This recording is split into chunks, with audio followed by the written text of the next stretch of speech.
I wanted to thank the SPF team for giving me this opportunity, and I want to thank all of you for being here on a Sunday to listen to this SPF talks about potato pants.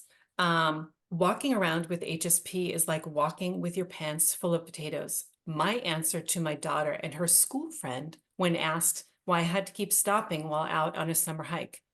They thought that was hilarious. And that's where potato pants got started.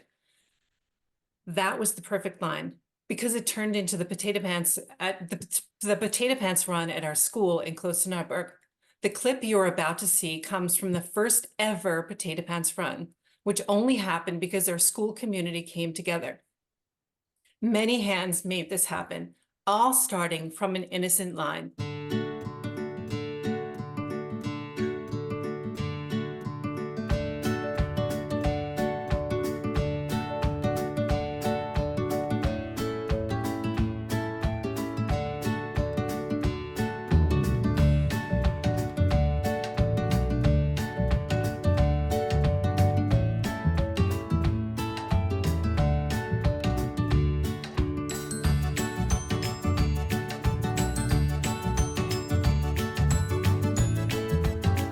As you all know, it's very difficult to raise awareness of rare diseases, especially given that there are over 10,000 of them. But we need to raise awareness to get more funding, and we need more funding to do more research, and we need more research to find cures. With that in mind, there are 3 objectives for this SPF talks, and Norma's going to put them on the screen. We really want to get you engaged and hear your thoughts and ideas. So first I will talk, and then we'll get you involved. Let me give you an idea of what Potato Pants has been doing since 2014. So 1, to raise awareness for HSP and PLS, to inform and provide knowledge about hosting a Potato Pants event. 2, inspire you with ideas and message to host a fundraiser using Potato Pants. 3, encourage thought and consideration to implement a Potato Pants initiative in 2024. Potato Pants has been marinating for 10 years, but it has been difficult to get any sort of momentum. Some of you might even recall that in 2016, I made a presentation at the I just said 2016. I made a presentation at the annual conference, but not much came of that. Since that time, though, Potato Pants initiatives have been implemented in one form or another all across Europe. Before I talk about the initiatives, though, I need to share a secret. Here's a potato. It is a baggie filled with sand and sealed with brown packing tape to resemble a potato. I realized that using actual potatoes was not the best idea. They become smelly. It's a waste of food, and they really cannot be reused. I mean, you can use potatoes, but just know that there are more user-friendly alternatives, like perhaps even ankle weights. So first up, I need to shout out my students. In 2016, after the annual conference, I thought, this Potato Pants idea is way too good. We need to bring it to life again. I will pitch an idea to my students. I wanted to make a film, although I didn't have a script or a camera or any real way of filming this. The only thing I knew was that this needed to be done.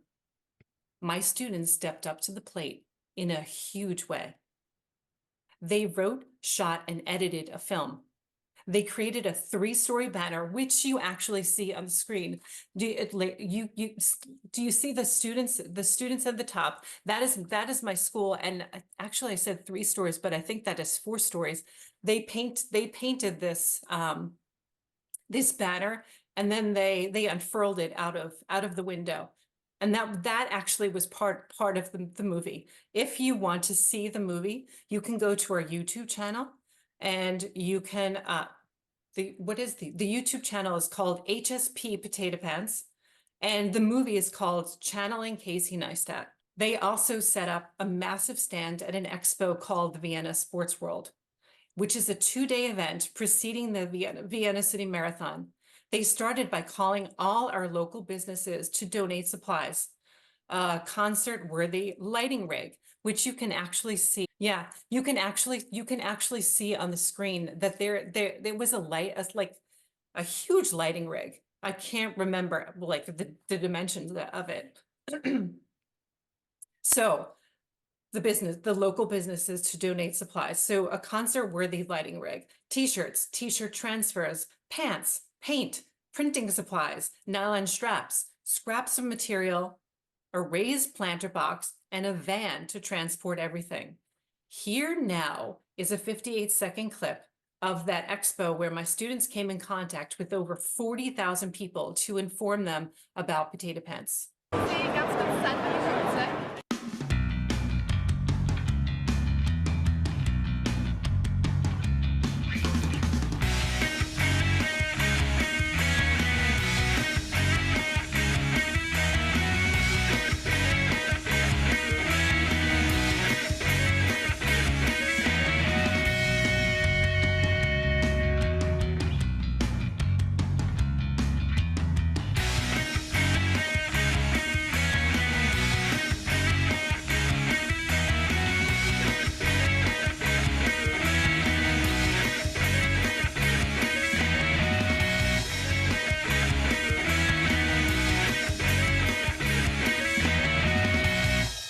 So as I said, I'm going to actually show you other images of potato pants initiatives that happened throughout Europe. So and the following images and videos were taken directly from the Potato Pants website, which was created entirely by my students.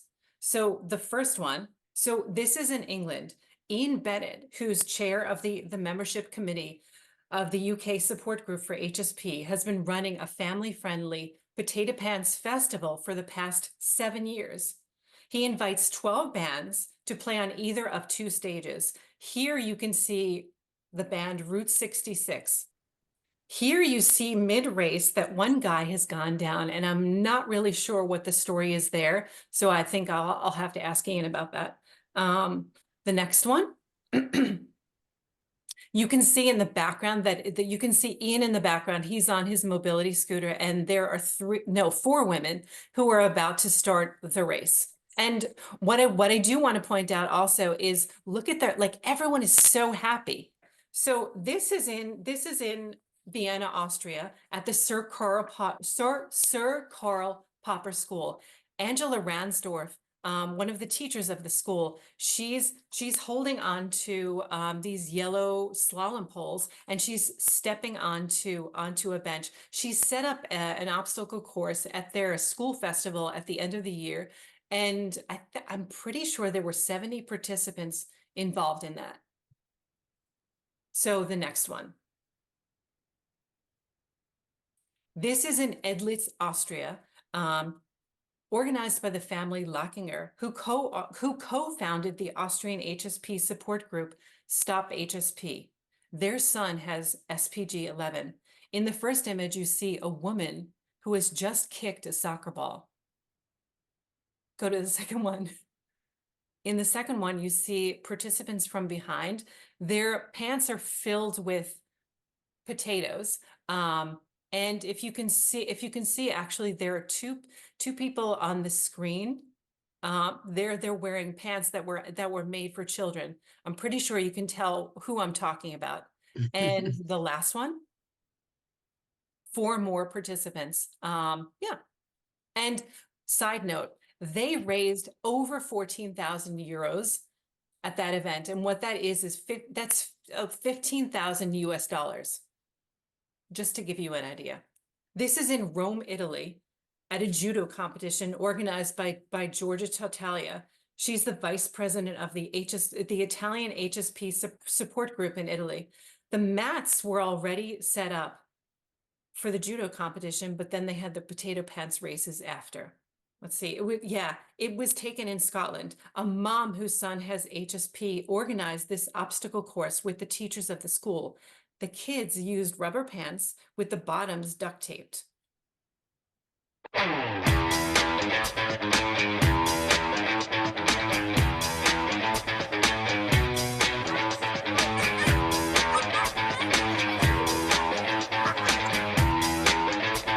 Ready, set, go!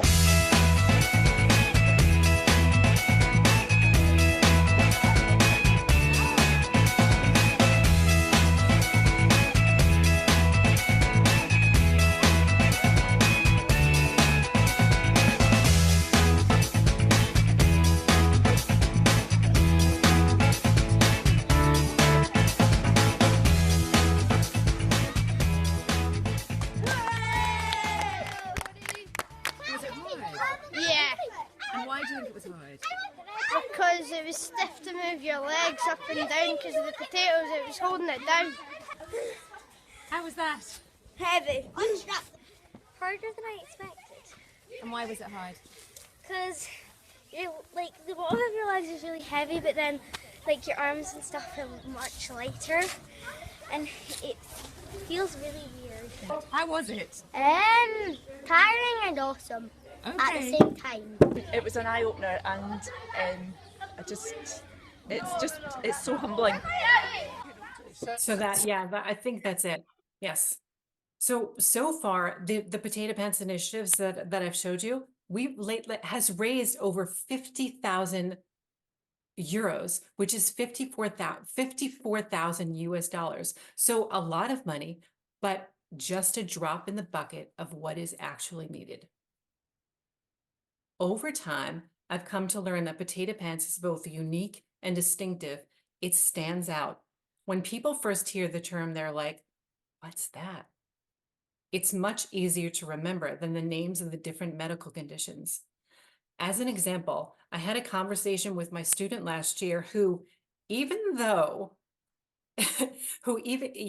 after hearing me say the name hereditary spastic plegia so many times, he legit thought I had potato pants. What that teaches me is that potato pants really does make HSP or PLS or any other close cousin conditions accessible. It is our ice bucket challenge, but with a major advantage. It completely relates to our experience, to our diseases. So whether in a school, a sports center, or a park, people running around in goofy overalls filled with sandbags, potatoes, has something going for it. Good story, good pictures, high energy, fun activity, serious message. It has all the elements the media are looking for in a story. But only you know what you can make work and what you have the time, energy, and resources to take on. We will support you as best as we can with the tools and resources for Potato Pants Initiative. So let's tap your thoughts and ideas. But before I hand this over to Norma, let me say this. Actually, let your mind go back to the video we showed you, the first ever Potato Pants run. There were about 150 people there. There was a lot going on. As you might have thought, and you might have thought, there's no way I can do that. Too much. What was my involvement? I had the idea, but my co-creator is the one that did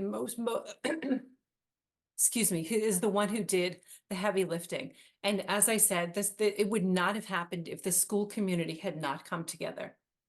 And then I got to stand at the racetrack and marvel at the amount of people there and think, wow, they're doing this all for Potato Pants. And that was super cool. So, and next week we'll have a talent show at our school. All proceeds will go to Potato Pants, but there is not one potato and not one pair of pants involved. They'll only show the video that you have all seen. But we will collect the money, which is super cool. So once again, I want to thank the SPF team, and I want to thank you all for coming here. Norma, all yours. Lori, it is absolutely amazing what you guys have gone through and what you've done. I mean, yeah, let's all give her a big Thanks, clap of hands. I mean, that is just fantastic.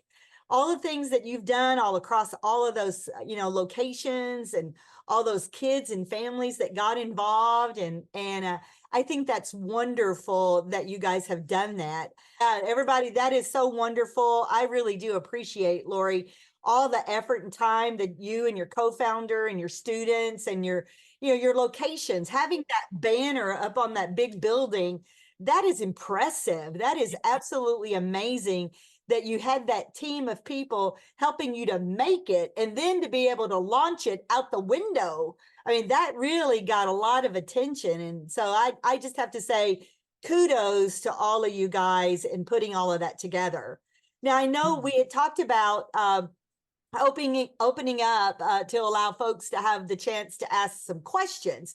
But before we get to the questions, I'm going to go back over here just one quick moment, and I'm going to share with you guys the screen Objectives, right? Oh, you had the, yeah, okay. as far as Okay. the objectives, and we want you to think about these objectives as we come in and we start talking about questions. So again, Lori, do you want to cover those real quickly?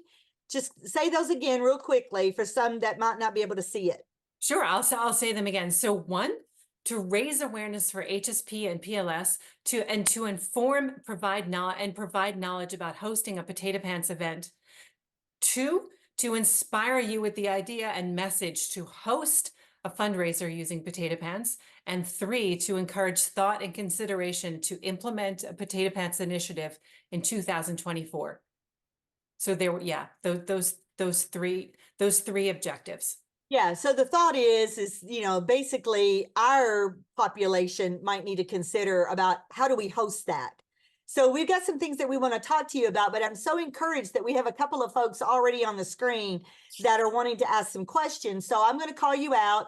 Is it Jacqueline? You're up on deck, and Jeff, you're next. So go ahead, Jacqueline. You got a question or a comment? Yeah, this is really inspiring. I had one question because I had watched your video, I think in an email ahead of this talk, and it was and I have HSP, by the way. I'm in the US, in Virginia, and I've got a couple questions, but you know, I look at these videos and everyone's having a great time. They're laughing and having fun. I think that's awesome. It's so funny because it's so different for us who struggle with it. But I was wondering if a part of the event that you ran, or your first one, or their past, do you show like that video, like of your kind of progression with the disease, like how you started it? Like, should it just be joy and like, I guess that's my question, the balance between the powerful video I saw of you and your progression versus, you know, the fun, creative idea of the potato pants and having everyone experience it in their own way. So I was wondering if you could speak to that. Yeah, I think I could. So what you saw, like the video that we showed you that was done in 2014, it was before even, and actually the video that you saw in an email, I did that I just did that in November. So no, they haven't actually seen, I mean, they've seen the progression in real time because those were my students. They've seen me over time. I've been at the school I've been at the school for 11 years, so they have actually seen it happen, if that answers your question. Yeah, that's amazing. So yeah, real time. I mean, there's nothing better than seeing, you know, Yeah. how difficult it has been. They've seen you progress. I assume you've progressed. Yes. You know, as this is a progressive disease, unfortunately, but some go faster and some go slower. So yeah, that's just pretty remarkable. Jacqueline, Jacqueline, did I answer your question? Yeah, you did. So for someone like me, I'll be 35 this year. I'm still able to walk around, but like I feel it getting worse. I fell down the flight of stairs for the first time this year, which is like really scary. And so anyways, I know I'm gonna have to start talking about it more soon, being more open about it, because I've been pretty, you know, since it's progressive, you know, people know you, you know, and then things start to get worse. But I guess, do you have advice for someone who might want to hold something like this where they're not yet chair ridden, or, you know what I mean? People haven't seen the progression like you have. Because to me, that's really, it's amazing you have this community around you and they've seen it. So they can relate to it all because they know you. But do you see what I'm trying to say? Like, I feel like I'm trying to help people understand better. Granted that I'm not in a chair yet, right? And I'm not like using a walker yet, but and I think, Jacqueline, that there may be some other questions that might kind of help answer that as well. Yeah. So let's go on and then come back if that doesn't actually get answered. Okay, let's do that. Jeff, you're on deck, and Mary, you're next. Go ahead, Jeff. Well, first off, I really liked the video, and I like the idea that it's gone beyond just the race. and the obstacle course and the stepping up, where you showed that, I thought it was really good. I had some ideas like a trampoline or a jumpy house, so that people understand that it's hard to get up off the ground once you're down there, or even, you know, roll in bed sometimes, you know, the things that we all take for granted. And then, Laura, you had also mentioned that, you know, you had the idea, but someone else took over that kind of the heavy lifting. And for everybody that's out there thinking the same thing that you already mentioned, that, wow, how am I going to do this? I immediately started thinking of my son, who's a junior in high school, and he has to do a certain number of volunteer hours to graduate. And I thought, well, this would be a great way to enlist him and some of his friends who are looking for ideas. And they could crank out a lot of volunteer hours and do something very, very good. That's super cool. And so I talk about my students a lot, and the reason why I mean, it's not, I don't pay my students. They do it because that we're in an IB program, and they have to get a certain amount of hours as well. Kind of the same concept of what you were saying. Like, they have to get a certain amount of I don't know exactly what it's called, but certain amount of volunteer hours. And so that is why they do it. But also, like, 18-year-olds, 17 and 18-year-olds bring a lot of energy, and really cool energy. So that's good. Right. Yeah. So I think a lot of places have the volunteer requirement now. My son is in the IB program as well. And so he has probably a higher requirement. But I know that the high schools around here at least require everybody to have a certain number of volunteer hours. Okay. That's fantastic, Jeff. Thank you so very much for those comments. That's wonderful. Mary Schultz, you've got a comment or a question? Go ahead. Quick question. Do people with HSP or PLS actually attend Potato Pants festivals, and what role do they play? I mean, for the one in 2014, I was the only one. And for the one that is in usually it's just for example, the Potato Pants Festival, I think the only person who has HSP is Ian. He's the one in the mobility scooter. So to answer your question, right now there's usually just one or two people who attend the event. But yeah, that is a good question. Because what were you thinking, that it would be good to have more people? No, I'm the state ambassador for Missouri, and I have a lot of challenges getting Missouri SPFers engaged. And I'm wondering if I required or called for attendance at a Potato Pants festival, I probably wouldn't get very many HSPers. Well, but it's like anything else. If we put together a 5K, or if we put together, a golfing tournament, the likelihood of having, other people in your community come together that have HSP, it's just going to be a matter of, you got to do it and then they will come. And, you got to create it as interesting as possible. And, it's just one of those things that you got to own. You got to own. That's what I'm thinking also. Like, instead of thinking about what could possibly go wrong, to just do it first, and then they might come. Yeah, that's sort of what I actually think it's an attraction that here's a way to generate money for medical research on HSP or PLS, not require HSP or PLS patients to be there. Yeah, of course. Yeah, I think absolutely. that's a good thing. Yeah, thank you, Mary. I appreciate that. The next person we have online, I don't really actually see a name. It's Mike, isn't it, Mike? It's Mike, Hi. yeah, from HSP UK. Hi, Mike. Go ahead. You got a question or a comment? Hi. Yeah, I'm very interested in what you've got to say about raising awareness. In Europe, we're all small countries. We're all individual countries. We have lots of local news, local national news. I don't think you have the same sort of thing in America. And as I say, I live in the UK. I know about the HSP Ian Bennett, but I only learned tonight about the HSP Mutual School in Scotland, which is part of the UK. And I live in the north of England, and I'm responsible for the people in Scotland as well. So I've missed something there. Mike, I didn't hear what you said. Did you say that this was the first time hearing about the Potato Pants Festival? No, I heard about the Potato Pants Festival, but I've heard about the one in South England run by Ian, but I've not heard about the one at Moose Hill School in Scotland until tonight. Even Okay, though okay. I live in the North of England and I'm responsible for the people in Scotland, and we've got to the stage of raising it to Parliament without finding out about this person at all. So I just think it's quite easy to raise a good news story to your local paper and your local press. You might hit the local broadcasting, but I don't think you have those in America. And so I think that's a big gap in, you can raise awareness, you can have awareness and have the local news. Whether it hits the national news, in England is a bit of a gamble. Whether it hits the national news in America would be a real gamble.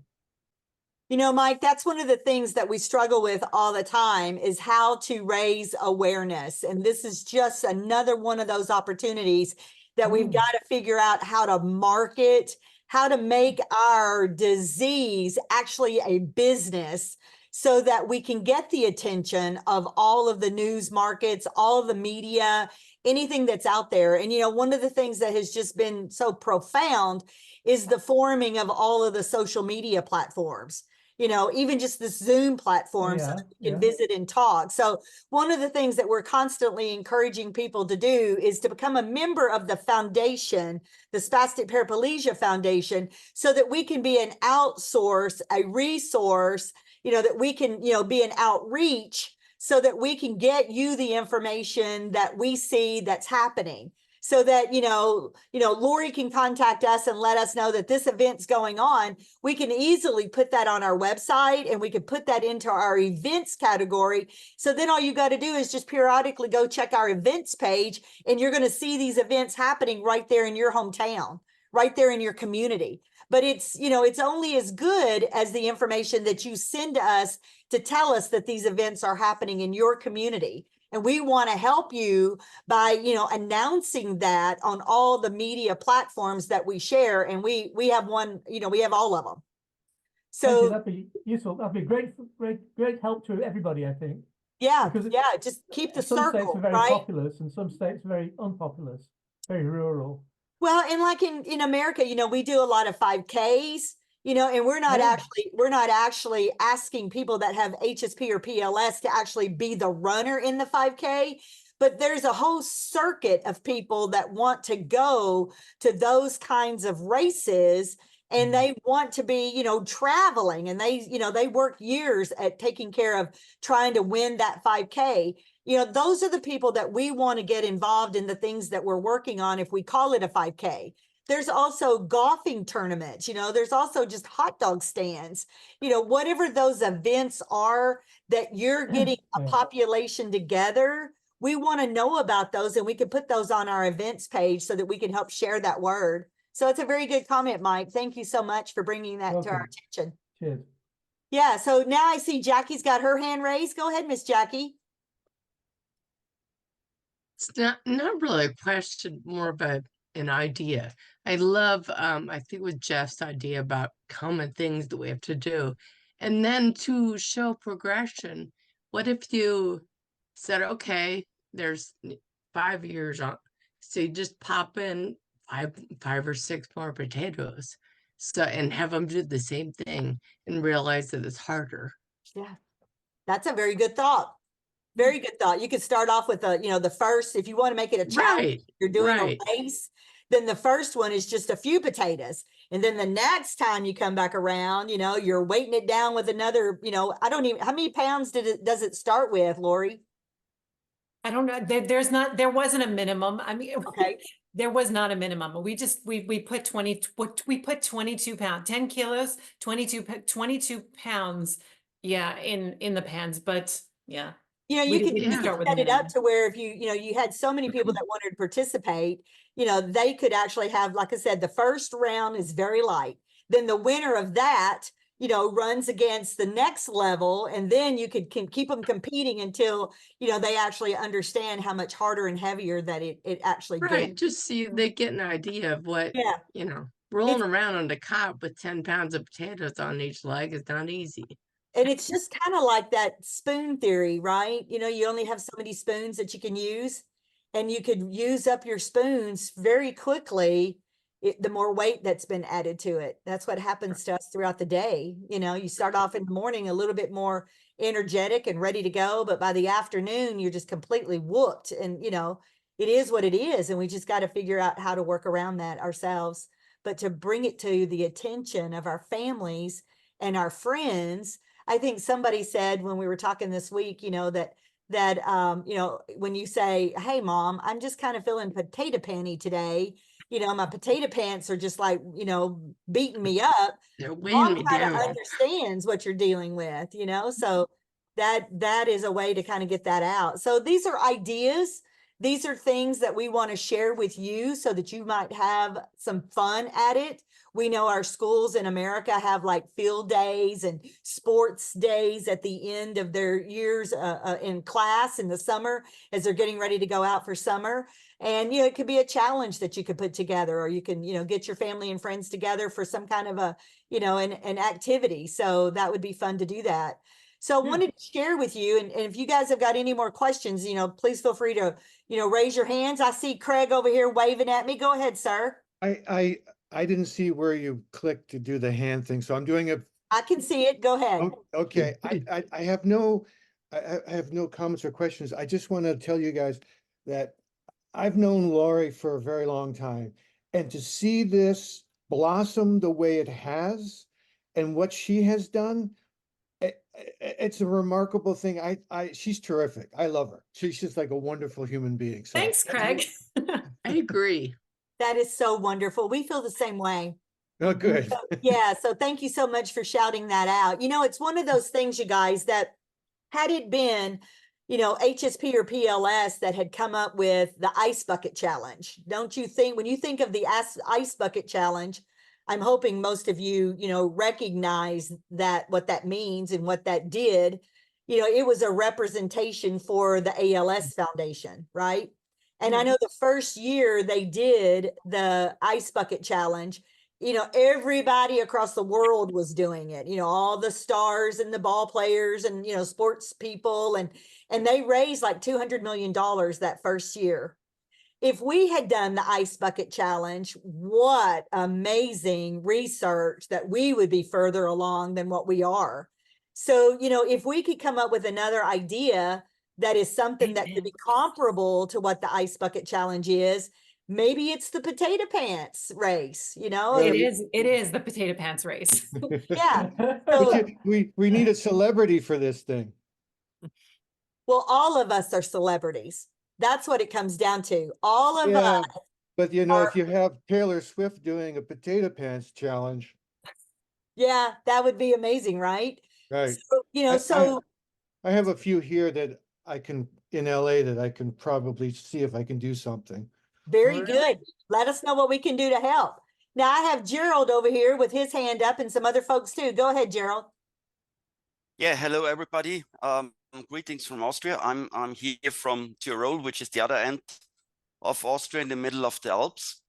But I'm working together with Lori on multiple levels. So one level is that she already mentioned Stop HSP, which is our Austrian foundation where we are connected.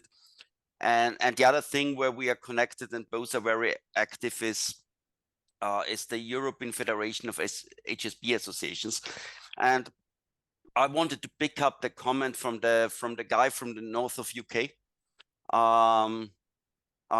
Getting connected, getting in touch, you know, also we on the Euro SPG homepage, we are very happy, you know, if you send us a brief email, you know, we have this activity, we put it there, you know.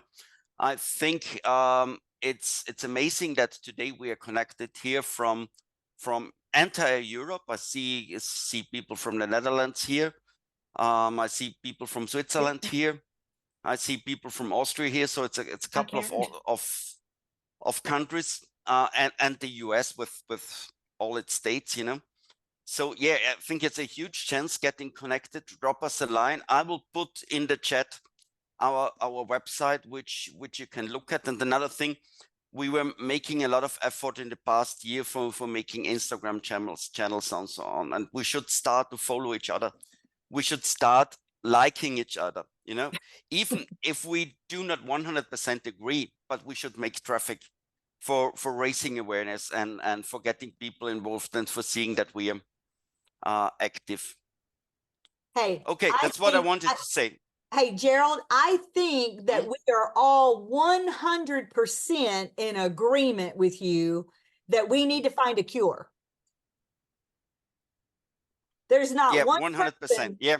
there's not one person on this call today or one person in my life that I talk with, work with, and shout out And with. this is something this is something I didn't even question. What I wanted to motivate people here for joining us, for making the traffic, you know, Yes, sir. for getting aware about homepages, for getting linked, for exchanging information. That's my bottom line message. That is a here. perfect segue.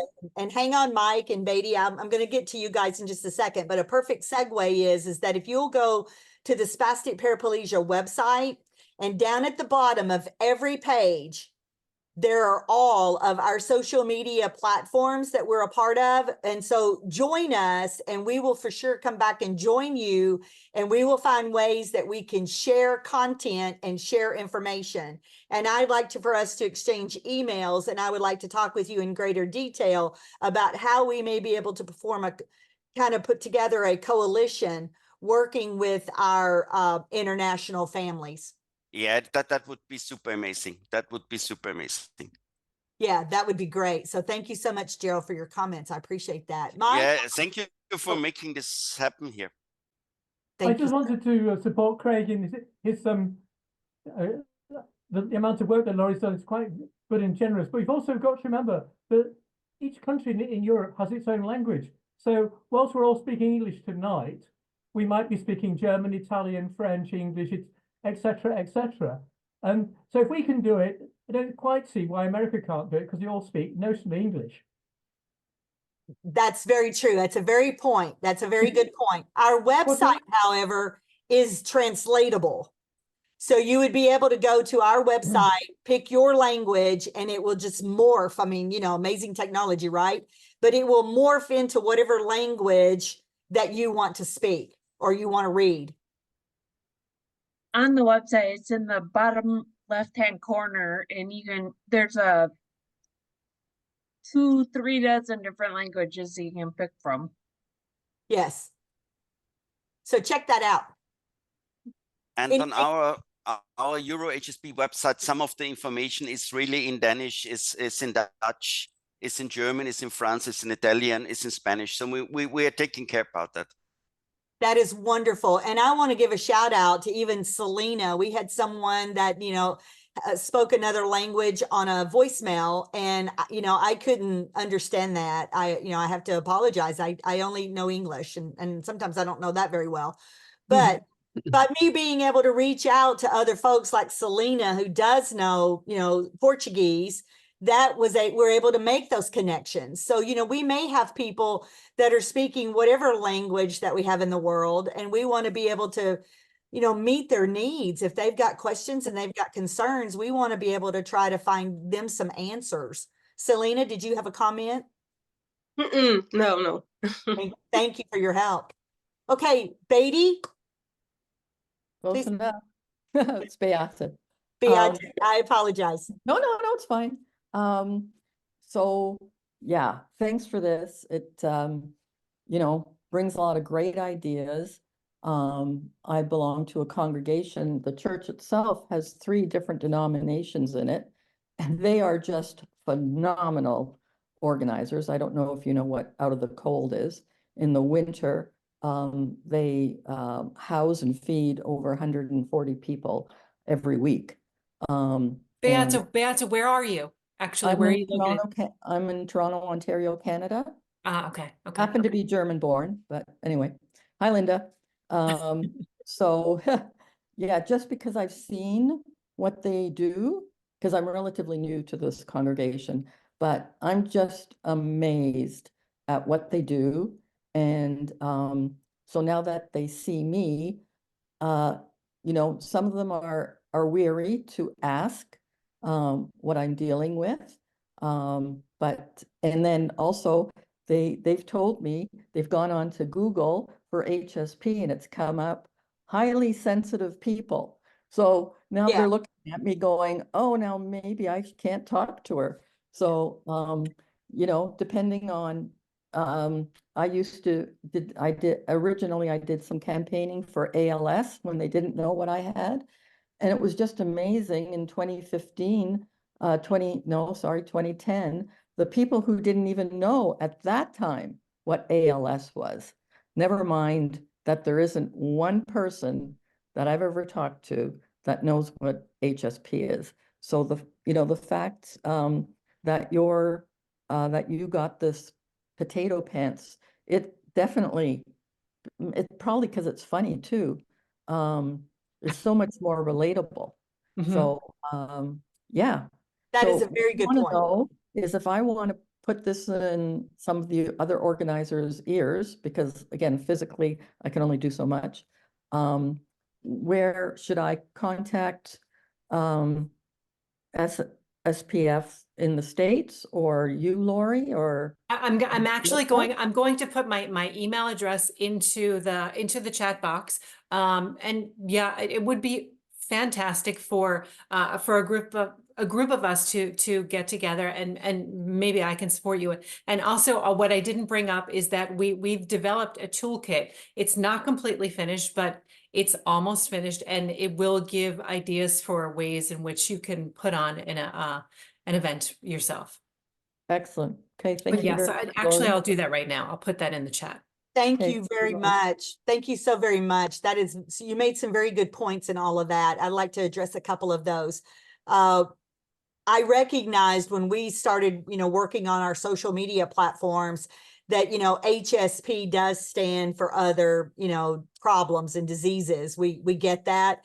So what we try to do is to help really hone in on the hashtag world. And if you'll just go to your Google and you'll type in hashtag HSP and ANDPLS, then that gets you all the platforms and all the information that we work with, because we have both HSP and PLS. I mean, they're all variants and in some way, connected motor neuron diseases. So we have when we hashtag or when we put a post out, then we put that usually first, the hashtag HSP and ANDPLS. And then beside that and beyond that, then we also add in the HSP hashtag and then the HSTPLS separately. And then we add cure HSPPLS. So, all of those things is what drives people to find other ones that have that similar, hereditary spastic paraplegia.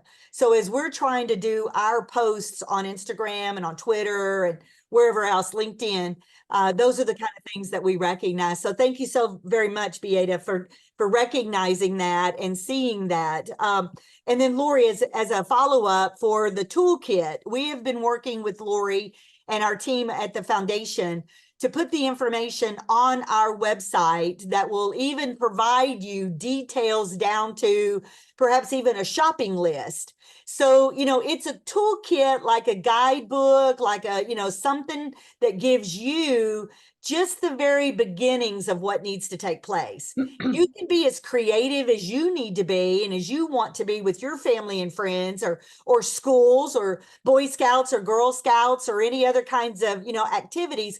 One of the things that we had also talked about is maybe even like going to your workout gym or your physical therapists. They have those ankle weights, and they might also be interested in wanting to kind of host one of those for us so that they already are using some of those devices just by strapping on ankle weights and, kind of working out as a challenge. So those are things that you guys can be looking forward to on our website. And as that gets finished, we can for sure send out e-blasts. The only way you're going to get our e-blast is to join the foundation as a member, putting in your contact information and then letting us know if you got HSP or PLS. And then I think all that information is over in the chat box. You guys can look and see that. So Annie, you got a comment or a question? Please go ahead. Hey, Annie. Oh my gosh. I'm a student. I was a student of Lori's. I want to say it was so great hearing you, and I think it's so cool that you organized all this. Cool. I was just thinking because we were talking about some ideas, and I don't know how relatable this might be, but I don't know if any of you know of Claire Wineland. She was a girl with cystic fibrosis, and she would post these YouTube vlogs of herself with her condition in a hospital and her, regular day life, and that reached a lot of people. And I think cystic fibrosis, this specific condition, got a lot of exposure purely through her sharing her vlogs and her daily life. And I'm not asking anyone to become a YouTuber here, but that being said, I think it's a great way to just make it more relatable or make people understand these conditions more, because with vlogs, you kind of really get to share this aspect that, you might not be able to share in, these events where you just organize something fun and cute. It shows the heavier sides, and, I think it's a great way to expose different conditions. So just an idea. I'm so happy that you're here. Oh my gosh. Thank you, It's a great, Annie. great to be idea. Thank you so much for your thoughts about that. I really do appreciate that. No That worries. really means a lot to us. One of the things that I want to share with you is that in our marketing committee, we have created some committees within the foundation for people that have interest in any kind of area, whether it's, fundraising, advocacy, marketing, they're education ambassadors. We are trying to utilize all of your talents, all of the things that you like about living and the things that you've done in your living. Maybe it's been in your career, maybe it's just been in your fun time. But if you've got an interest in these kinds of subject areas, then we want you to know that we want you to be a part of our SPF team, our spastic paraplegia team. We want you to be a part of those, even to the degree that in our marketing committee, we are creating a podcast opportunity so that there can be more of those videos that we can share on our YouTube channel, things that we can use to promote what's going on. So we have a couple of folks that are heading that up. And so pretty soon we're going to be sharing some of those. And if you guys are interested in wanting to do a podcast, you can certainly do that on your own with your own technology and then send it to us and we'll pop it up, on our YouTube channels. But if you would like to be a part of our podcasts, then, send us an email and we'll start putting some things on the calendar so that we can get you together with our podcast team and they will put that together and it will be edited and it will be something that will, show who you are and maybe even your life experiences, having dealt with this. What's your story, right? And that would be something that you guys can share out. So there's a couple of more things that I wanted to tell you about while I've got you here. If you'll keep an eye over on your chat for those that can see that. There's lots of information on there. I think Dina has already popped on there the link for you guys to find the potato pants that is on our website. And again, at the bottom of every page on our website, it shows you all the social media platforms that we are a part of. So reach out to us, tap us with any kind of a connection, show, however you want to tag us, that's fine. We're happy to do that. Do all of those hashtags. We'll find all that information and then we'll be sharing that as well. We want to form more of a coalition with our international families and friends and see what we can do to really find a cure. I'd like to point out to you at the very bottom of your chat box, there's these 3 little dots. If you will go over to the 3 little dots, there will be a pop-up box and it will tell you to save the chat. If you'll just click that save the chat, then you'll see show in the folder that's on your computer. And it will then help you to have all that information that's the content of what's being shared there on the chat box. But I wanted you, while I had your attention, Mike, I'll come back to you in just a second. I see you. But I wanted to tell you guys about some other SPF talks that we are just about to launch and that we're going to have these coming up on the calendar. So Norma, can I interrupt you for just a moment? Are you speaking on behalf of the Spastic Paraplegia Foundation? Yes, sir. I don't know who's that talking. Bob Guts. Hi, Bob. How are you? doing okay. I mean, to me, this is all the things you're talking about are so new, right? Like it would seem to me that I've known about the foundation since it started back in, what was that, 2004, something like that. And all it's been about is raising money, raising money, raising money, and raising money. Nobody talked about anything else. And now you're talking about something else. So I'm very pleased. And I think I'll go back to you know, go back to the foundation website and look for these things that you're talking about. Thank you so much. I'm really glad to hear you say that, Bob. This is wonderful because since 2017, I think it is, when I took over to host the conference, we have implemented all of these committees. I became the executive director, non-paid volunteer time. I work probably, 80 hours a week on putting together content and information and talks and meeting with all of our committees, and then putting together an annual conference that this year is going to be held in Tampa. So I would really love the opportunity to talk with you in greater detail about the various things that we've got going on with the foundation.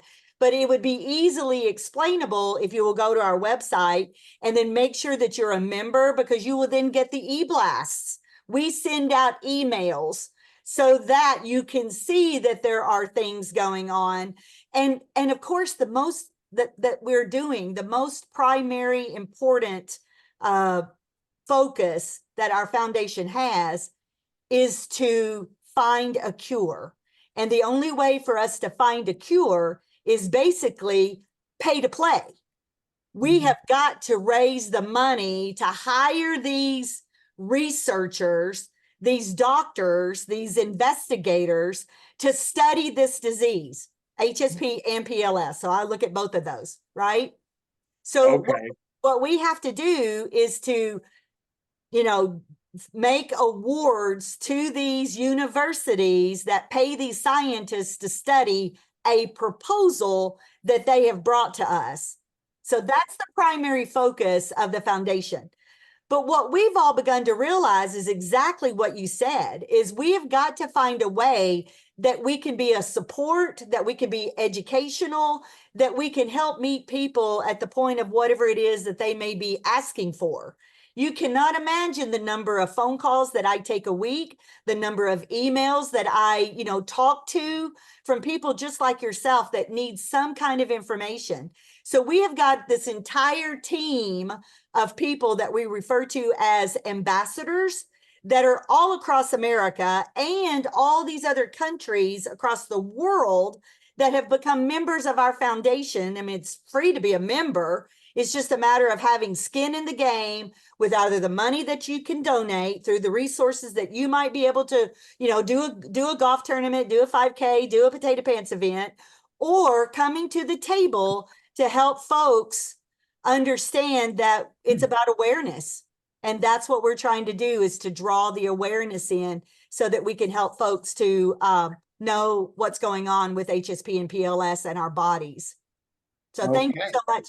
Thank you, Bob, for checking, for making those comments. That's really good. Mike, you got another comment or a question? Go ahead, sir. It's a comment really about research.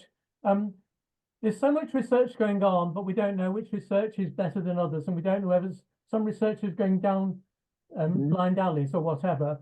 We do know that in Rome, Italy, there was a recent HSP cure proposed.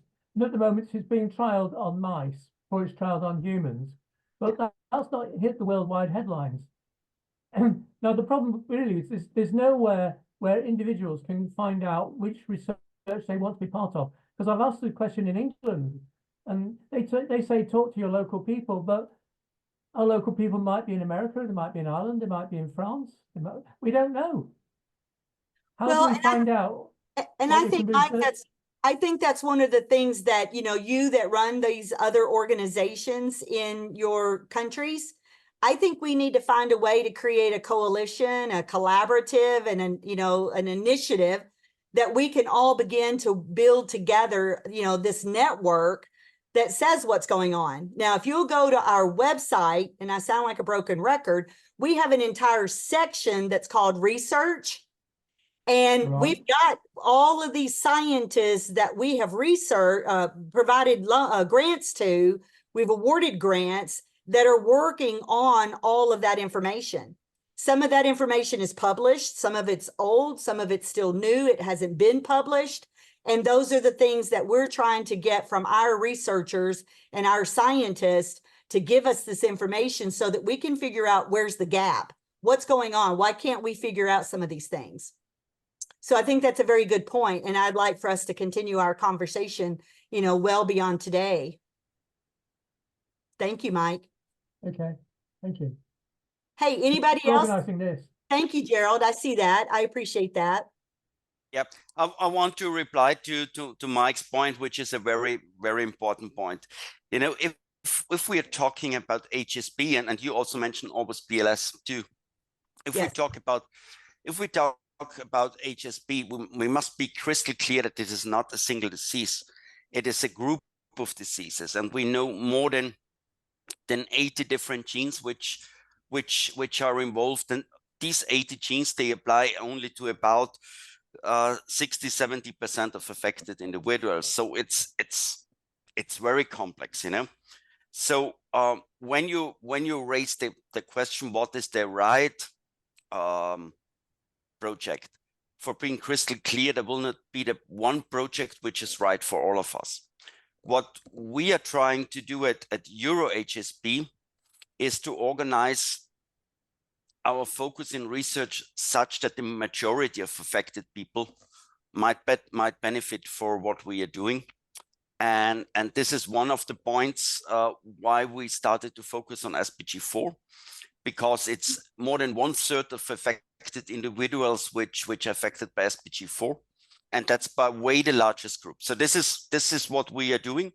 And for being crystal clear, both kids are affected by SPG11. But despite that, for finally moving the community in one direction, we agreed on doing so, focusing on SPG4.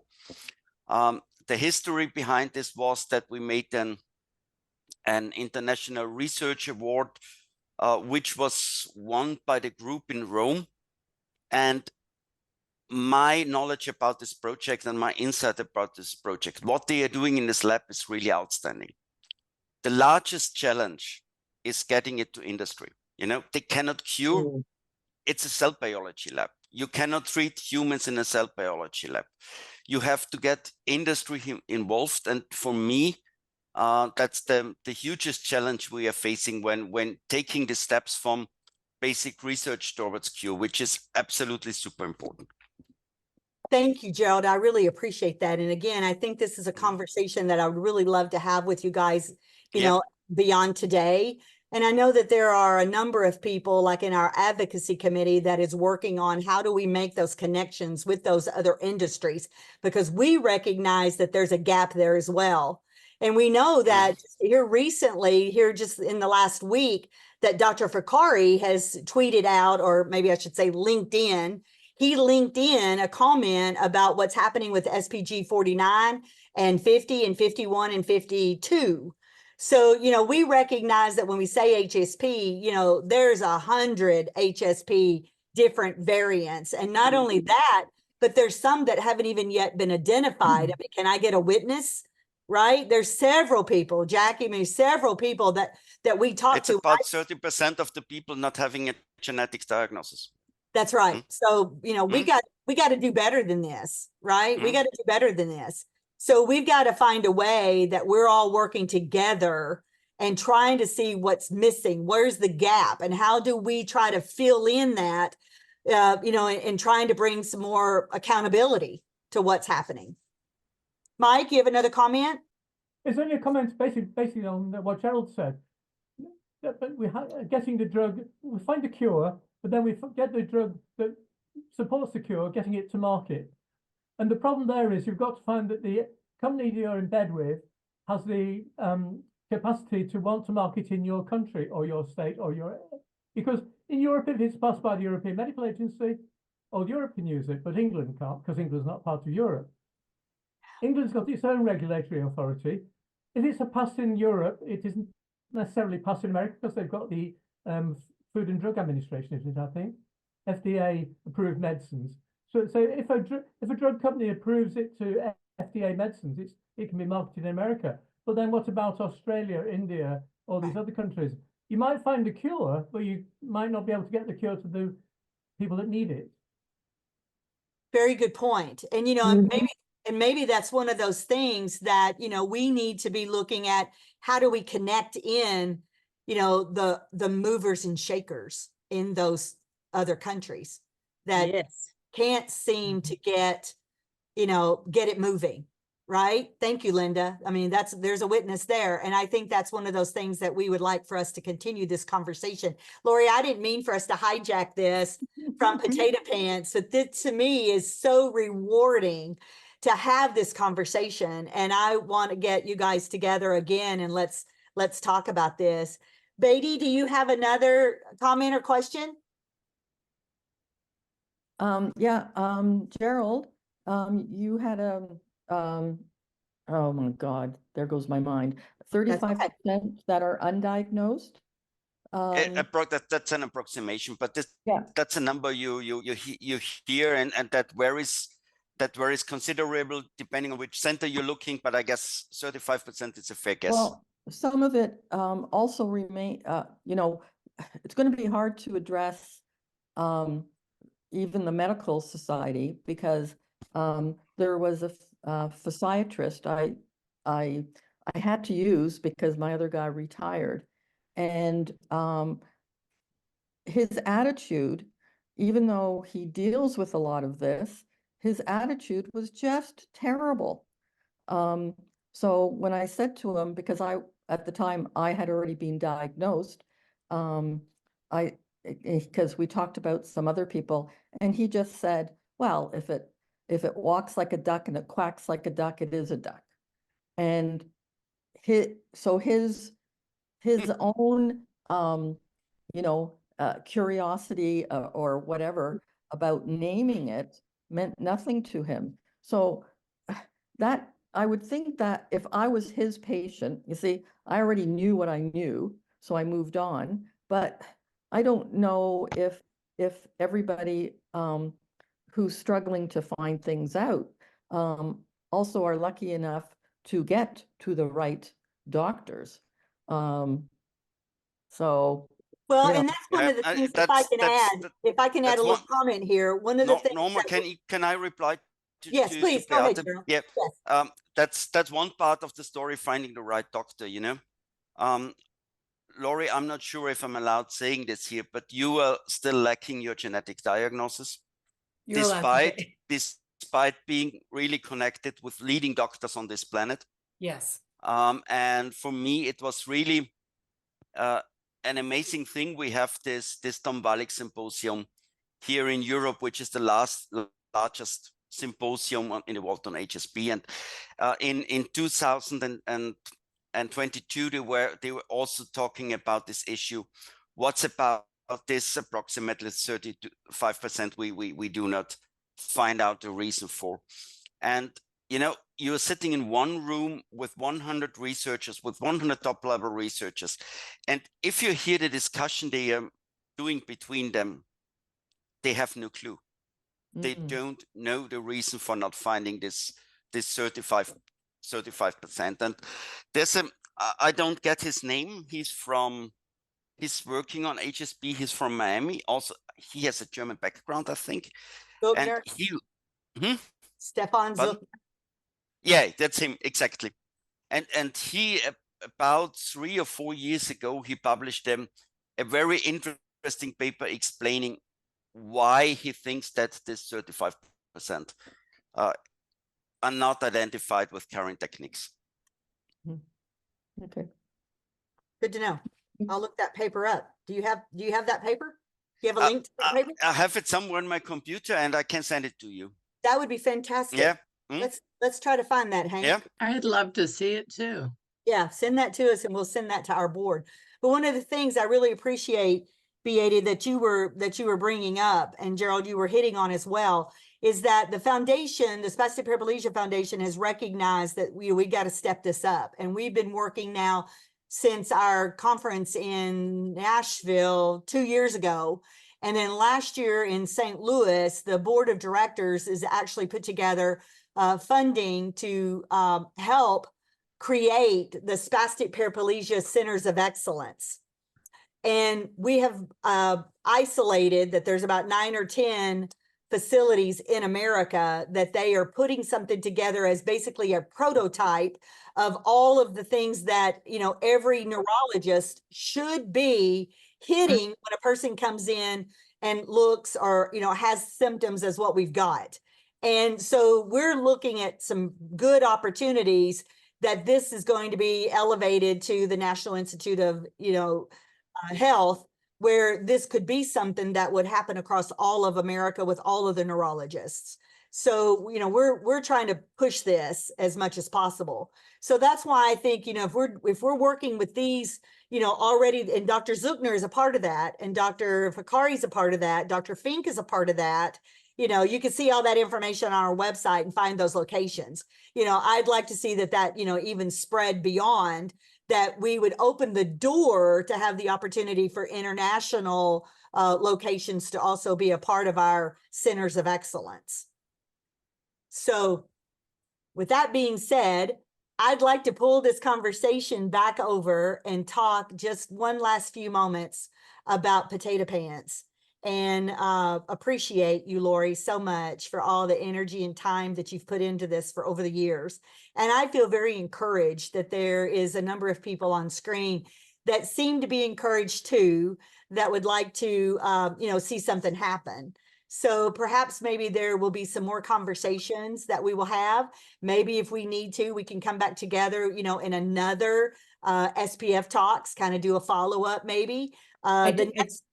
Go ahead, Lori. I just wanted to say that I did put my website, I put my email address into the chat, and I would really love to put together a team like that so that we can sort of take these potato pants ideas forward. We can do something with it, because like I said, it's been marinating for 10 years and it's time to do something for sure.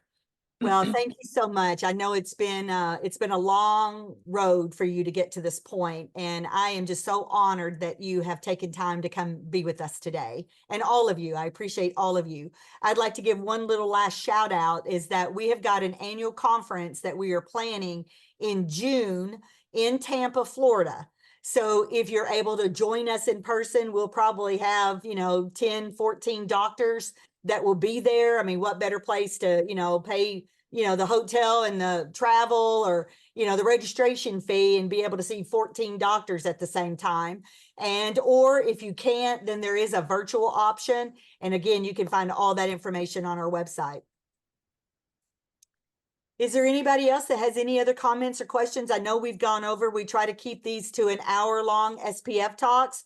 The next one will be March the 3rd. That's what we're planning. So you guys will be able to see the registration. We'll do an e-blast out for that. And that one is going to be talking about mental health.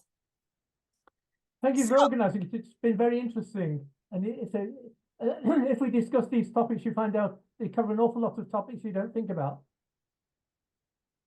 Yeah. Thank you.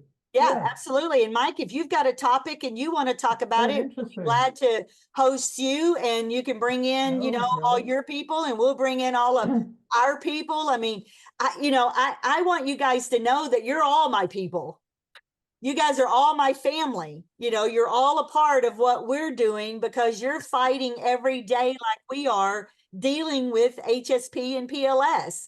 So I consider all of you guys my family.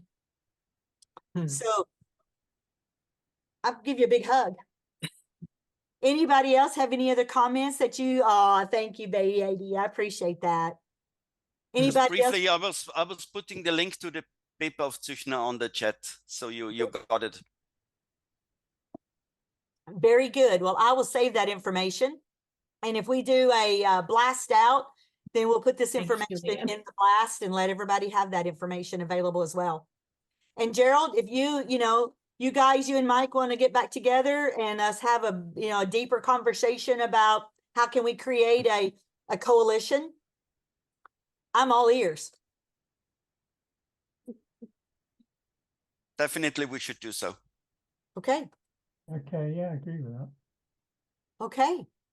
So we're done, yes? Can I be included in the coalition stuff? Yes, yes, we're going to be talking on March the 3rd about mental health.